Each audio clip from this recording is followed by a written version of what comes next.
Alright, this is not our normal setup, but I was sitting here updating my book spreadsheet and I just had an idea for a reading challenge and I was like, let's just try it and see what happens. So I have a spreadsheet, and I'm going to turn you around in a second, where I keep track of all the books that I've added to my TBR based on the year that I've added them, and they're in order, like, for the year. The only exception is books that I've added for bedtime stories with my friend Sabrina. I don't have those on there because we kind of have our own thing for that. But I was like, what if I randomly generated a 3-digit number and I just read the book in all the years that corresponded with that number? It'll make sense in a second, but I kind of wanted to try this. So let me turn you around and we will talk about it a little more. Okay, so here we have my book spreadsheet, and this is my TBR based on the year. I do have it sorted by month. I am really obnoxious with my tracking.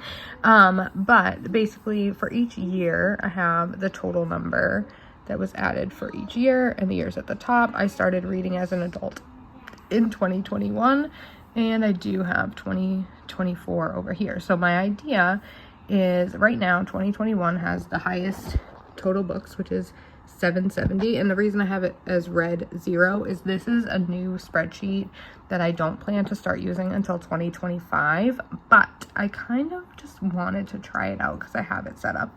So my idea is that I'm going to generate a 3-digit number between 1 and 770. Technically, I guess we could add 0 in here and make it so that 0 is also an option.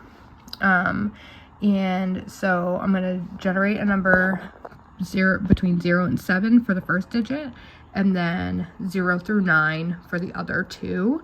And if I don't have a book that corresponds with that number from all the years, that's fine, but it'll kind of max me out at 4 books to read. And I just thought this would be kind of a fun, random little thing. So let's go ahead and generate our digits.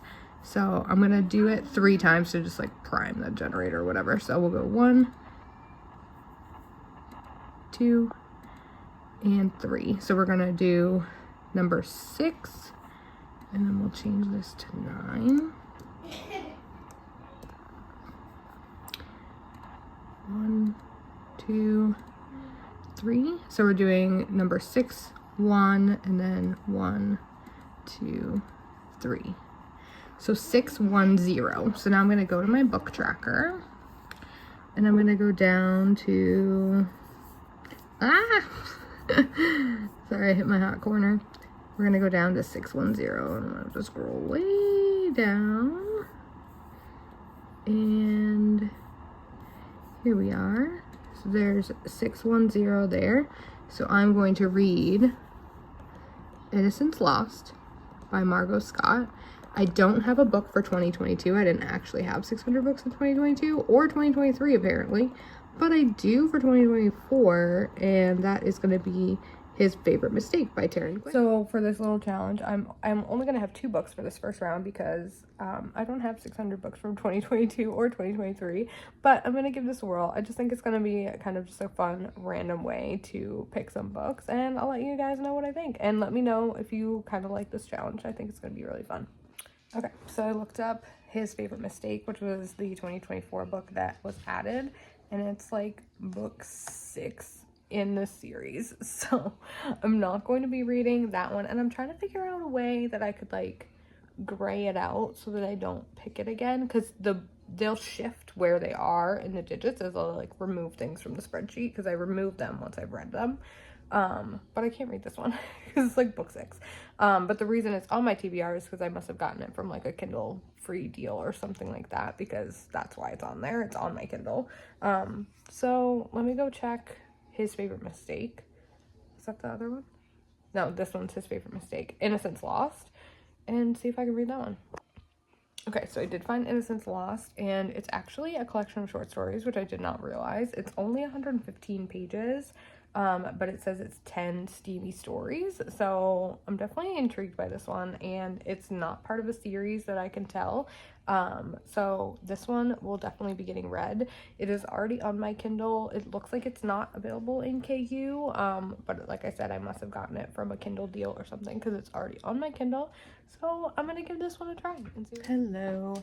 I just got finished with work. It is so dark because it is almost 5 o'clock and daylight savings really takes a toll on the daylight for sure. So but I did want to jump on here really quick because I want to do another one of the like number challenge thingies, because the last number that I pulled, I only got one book and it's super quick. So I want to do another one for this video, and hopefully we can get a number that we get like 3 or 4 books that we can read.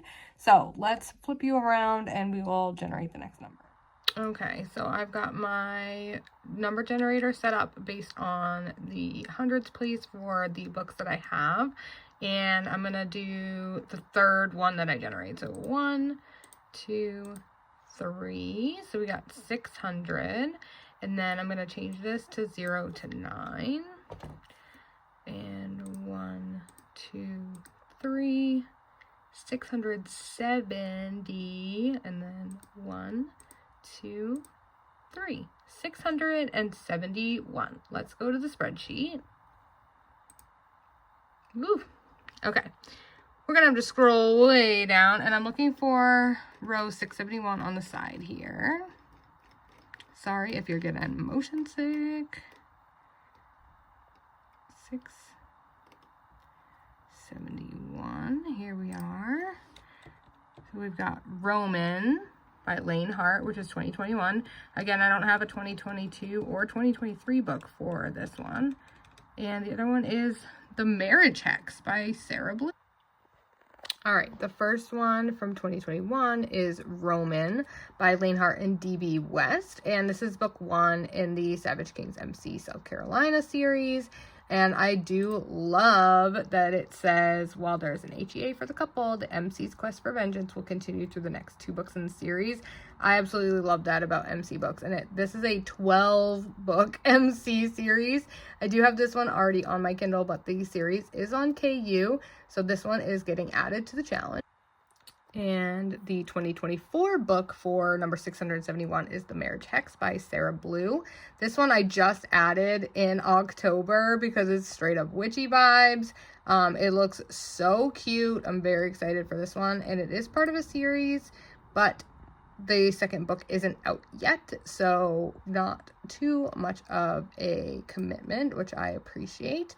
And I'm definitely excited to get to this one. Even though it's not totally spooky season still, I still think that I will really enjoy this one because I'm pretty sure it's a witch and a vampire, or a witch and a werewolf, which, hello.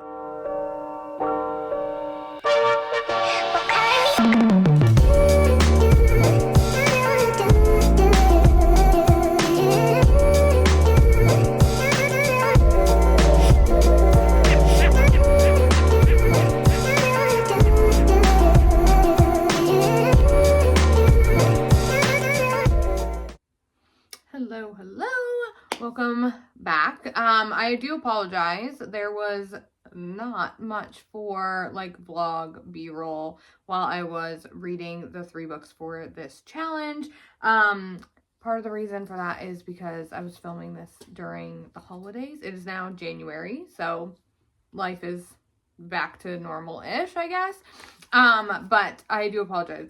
I didn't really check in with you like at all. So let's talk really quick about the 3 books that we pulled for this reading vlog. And can we even call it a vlog? Because like, do we even vlog? Anyway, let's talk about the 3 books that I read for this Can I Get Your Number episode 1. I know, I'm terrible with naming things. It's fine. We're fine. Everything's fine. Anyway, okay. First book that I want to talk about was the Innocence Lost box set. So this one had, let me just double check how many there were. I think there were 10, but I almost kind of also think there might have been 11. And I don't remember. Ooh, I think there was 10. 10.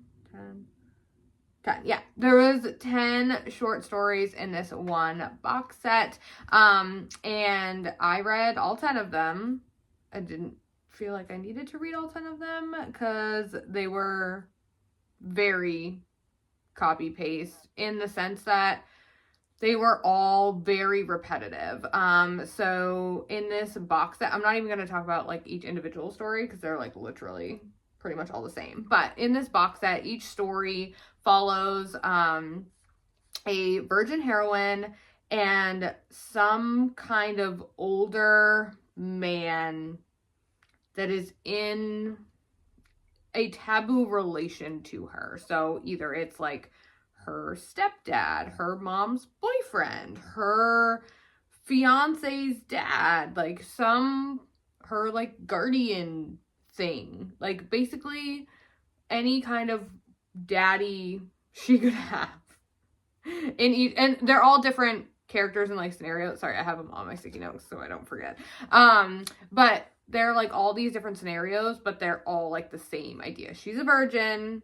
She's gonna sleep with this older guy who is like also could be like her dad in some way. They were quick. I'll give them that. I think I gave the overall box set about 3 stars. I think there was like one that I gave 4 stars to. I don't even know why, honestly. And I can't even remember why that one was 4 stars. But overall, it was fine. It was, if you like the taboo vibes, this would probably be for you. It was just a lot of the same for me. So I was just like, I get it. Enough.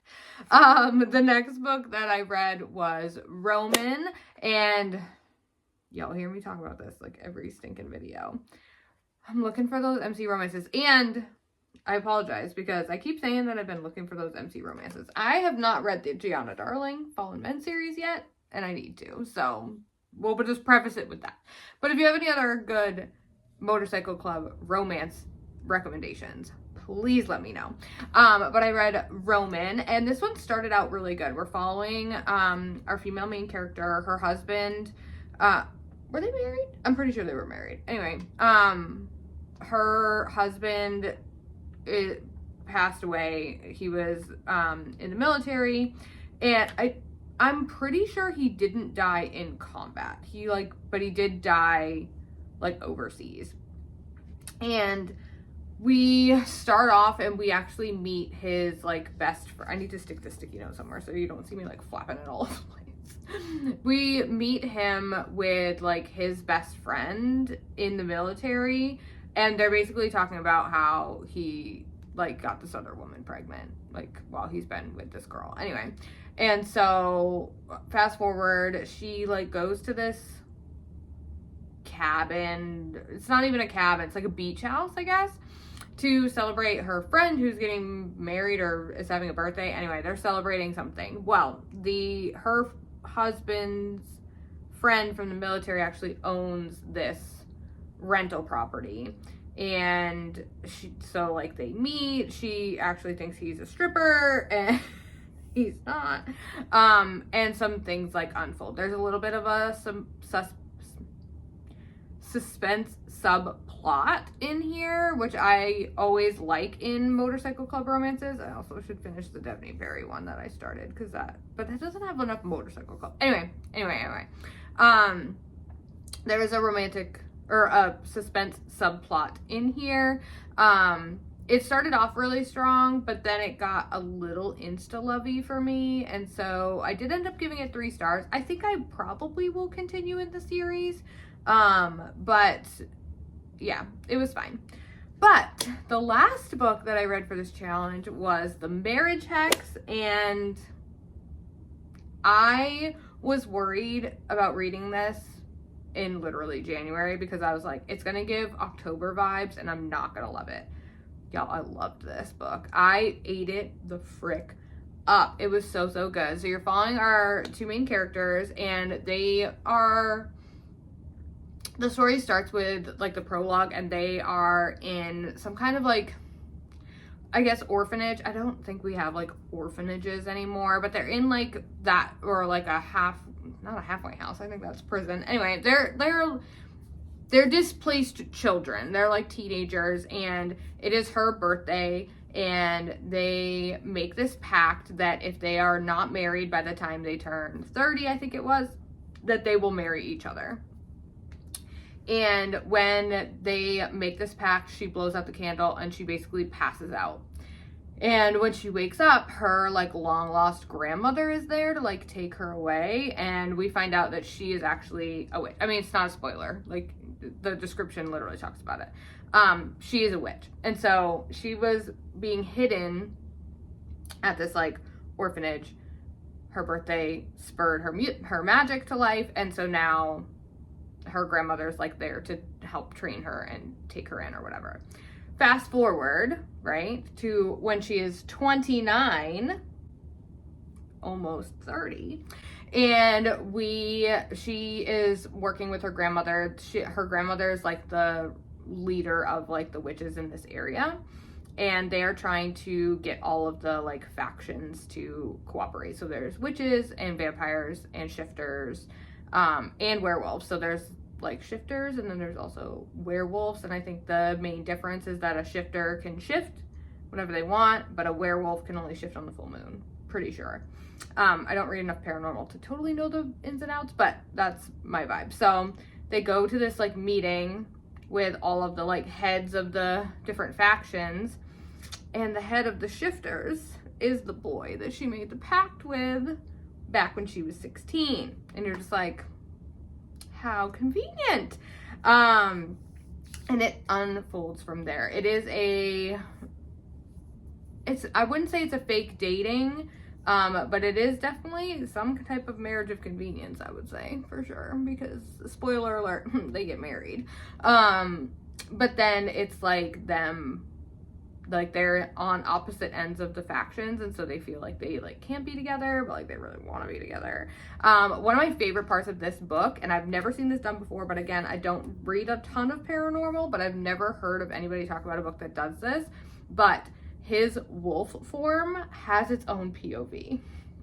And so you get to hear like him as like his point of view, and then you also get to hear like his wolf persona like also have a point of view, and it was so great because like the man would be like like so annoyed, and then the wolf would be like, but she smells so good. And it was great. I had the flippin' best time. It was actually the first book that I finished in 2025, and it was a 5-star. So if that gives you any indication, I love that for me. So those were the 3 books that I read for this episode. I did already have my kiddos pick the number for episode 2, which will be coming soon, but I would love to get you guys involved. So if you would like to give me a number to use for this challenge, if you could put in the description box below, not the description box, the comments below, pick a number between 6 and 700, not between like 600 and 700, like between the number 6 and the number 700. Put that down below. If you want to do more than one number, just put them in separate comments so that I can like mark them off once they've been done. The fun thing about this challenge too is I've been, what my friend Sabrina has so lovingly called unstuffing my Kindle. So I've been deleting a lot of things, so the things on the things on the spreadsheet are shifting. As I delete things off my Kindle, things are moving around a little bit, so that makes it really, really fun. The numbers are actually a lot lower than what you saw in the intro to this video, because I've been doing that in January, is like deleting a bunch of things. So drop a number below, and it can even be a number that we've already done, because spoiler alert, things are shifting, and so you could use the same number more than one time and have different books come up. So let me know down below what number you want to see me read the next